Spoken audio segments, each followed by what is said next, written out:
Hello Knights and welcome to tonight's video. This video is on box and whisker plots. You may be asking yourself, what is a whisker? That's why I put this cute little drawing of a cat right here.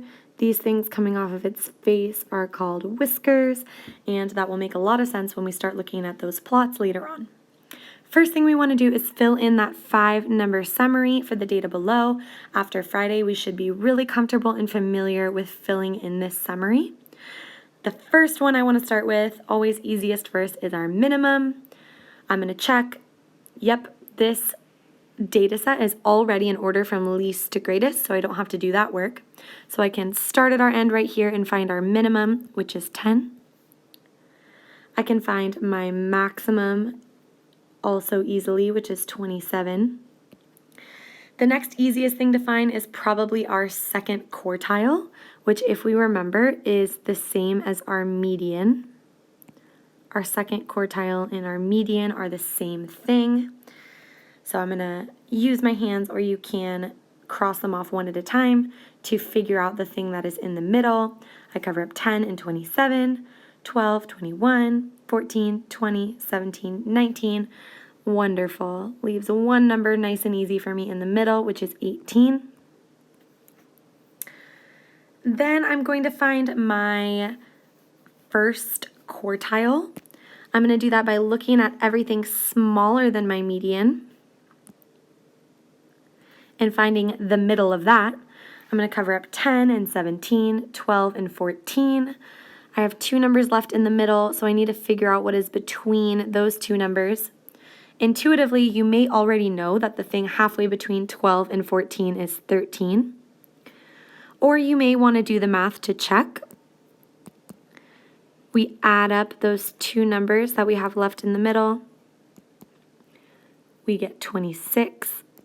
Then we take 26 and we divide it by 2, which gives us our answer of 13, which is our first quartile. Now we want to figure out our third quartile, which is the median of everything that is greater than our real median, our original median.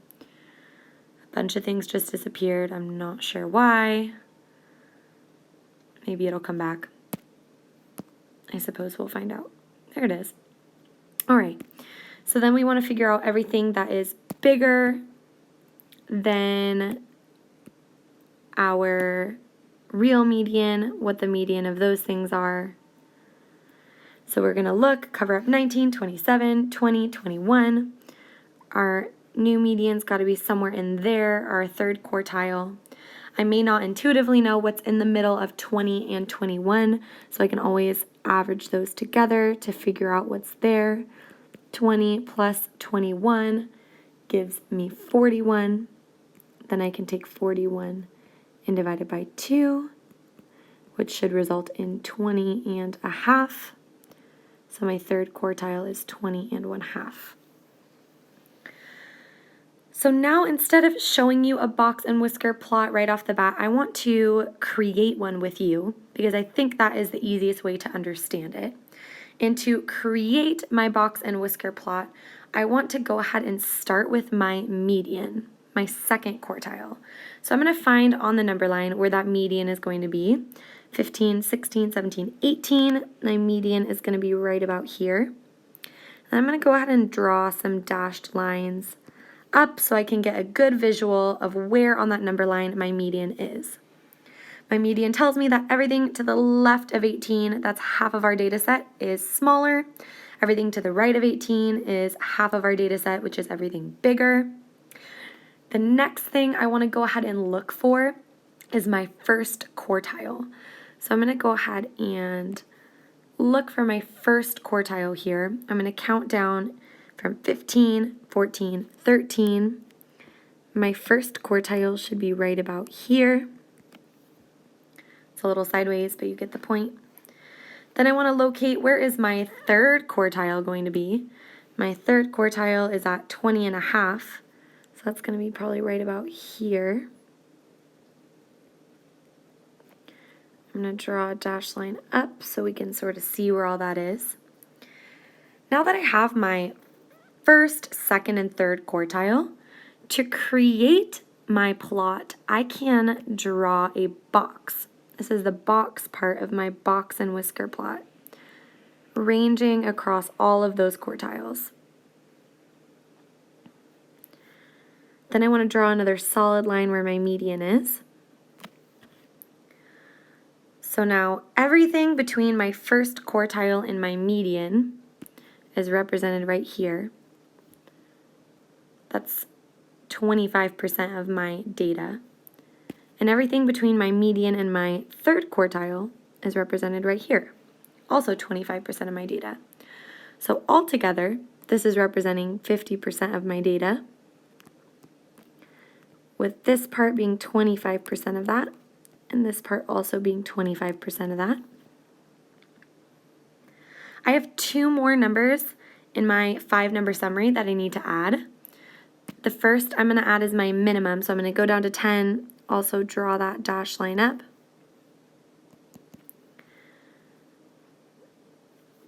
Then I'm going to go up to my maximum, which is 27 right here. I'm going to draw that dashed line up. Then I can go ahead and draw a dot out here at my minimum, and I'm going to connect it. I'm going to connect it to my box like this. This line is representing another 25% of the data. And I'm going to do the same thing over here at my maximum. I'm going to put a dot, I'm going to connect it out here, and that's also representing another 25% of my data. So altogether, we have 100% of our data represented on this graph, on this box and whisker plot. You may notice that these pieces right here sort of look like whiskers on the cat. Those are the whisker part of the box and whisker plot. So now that we've created one, let's go ahead and look at key point number 1. Key point number 1 tells us a box and whisker plot, or sometimes it's just called a box plot, is a graph that displays the data using the 5-number summary. So we know that the 5-number summary is not all of the data, it is a summary of the data. Just like in humanities, where you have a summary, because sometimes you don't have the time or you don't want to read a whole book, you could just read the summary. The same thing is true in math. Sometimes we don't have the time or we don't want to look at all of the data, so we can just look at the summary. And the box and whisker plot shows us a visual representation of that summary. This is a standard box and whisker plot down here. This dot all the way down at the bottom is going to represent our minimum. The dot on the leftmost part of the number line is always going to be the minimum. It's going to be our smallest data value. That next line that we need to take into consideration right here represents our first quartile. That second line in the box right there is representing our median, which we also know as our second quartile, which we also know as our center.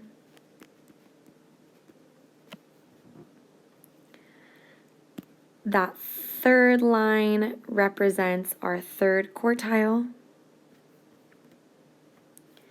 And that last dot all the way at the end of our whisker represents our maximum value. This is how we read a box and whisker plot. Again, just as a reminder, everything in here, this is actually our interquartile range right here. This represents the middle 50% of our data. Then we have another 25% out here, the bottom fourth. Then we have another 25% up here, which is our top fourth. So with all this information in mind, we are going to use a box and whisker plot to answer some questions. So let's go ahead and turn open in your notes to this next page where you should see a box and whisker plot that says number of points scored on a math test. The first thing it asks us to do is identify the values of the 5-number summary for the points scored on the math test, then explain what those values tell you about the scores on the math test. So I want to start with the easiest things. I want to start with what is my minimum down here.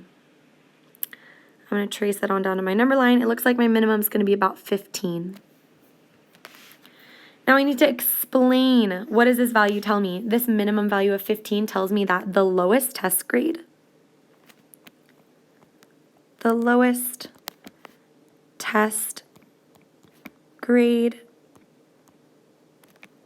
is 15.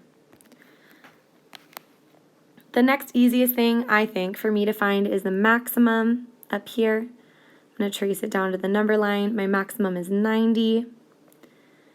Now I need to explain, what is that telling me? 90 as the maximum tells me that the highest test grade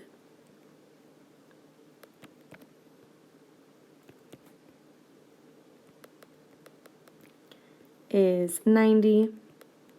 That's what a maximum is. It's the highest value. Next, I'm going to try and find second quartile, or my median. So I'm going to look right here and trace it down. It looks like it's about 55 or 56. I'm going to go ahead and put 55. And this median, second quartile, is also our median, so I'm going to write that up here so we don't forget. The value of 55 as our median tells me that half of the students, 50%, so you can write half or 50%, whatever you prefer, half of the students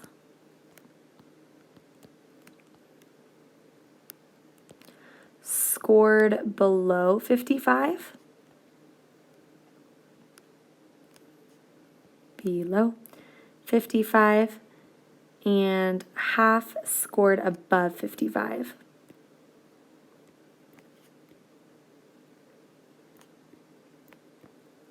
My median is right at the center of my data, so I know that half of this data is below this point down this way, and half of the data is above this point up this way. Next, I'm going to look for my first quartile, which is at this line right here. That one's easy, it's right at 40. That tells me that 1/4 of the students, so 1/4, 25% down here, scored below 40. I'm going to put 25% scored below 40, and everyone else scored above. So I can put 75% scored above 40. Next, I'm going to look for Q3, my third quartile, which is right here. That one's also easy. It's right at 70. I know that 25% of students, 1/4 of students scored above a 70. So 25% scored above 70, and 75%, or 3/4, 3/4, scored below 70. So this summary actually gives me a lot of information about my data. It doesn't give me all of the data points, but it gives me a really good summary. It gives me a lot of information. The next thing that it is asking me to do is identify the range of the test scores.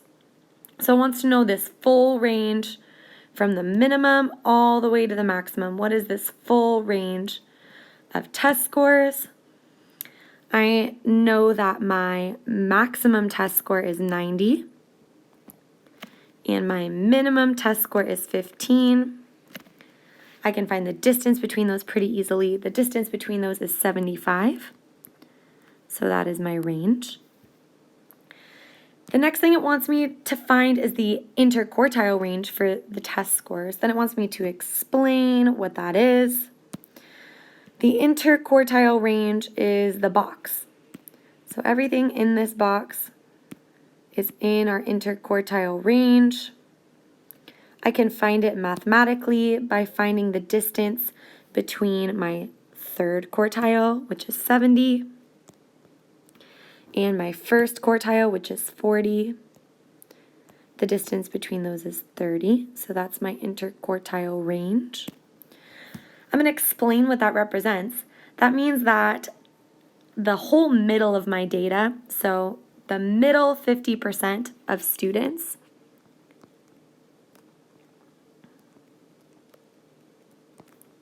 the middle 50% of scores or students have a range of 30 points. So half of the class scored within 30 points of each other, between 40 and 70. Half of the class's points are within those numbers. This next question is kind of similar. It asks me what percent of the test scores are between Q1 and Q3. I already know that. It is 50%. I can look back up at my box and whisker plot. I know that 25% is down here, 25% is up here, so that leaves 50% to be in this zone here. The last question, how many students took the math test? Explain your answer. Well, this is kind of a trick question because we can't know all of the data because the only information we have is the 5-number summary. So we don't know the whole book, we just know the summary. We don't know the whole set of data, we just know the summary. So I'm going to write, we cannot know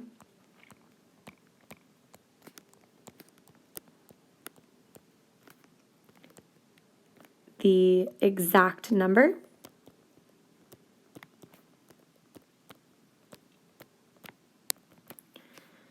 We can only know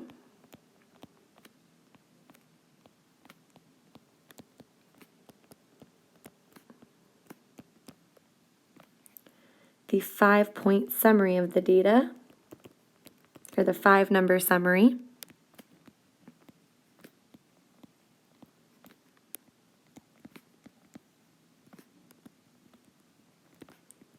By looking at our box and whisker plots. So we can know the main points, we can know the important points that are included in our summary, but we cannot know the whole thing.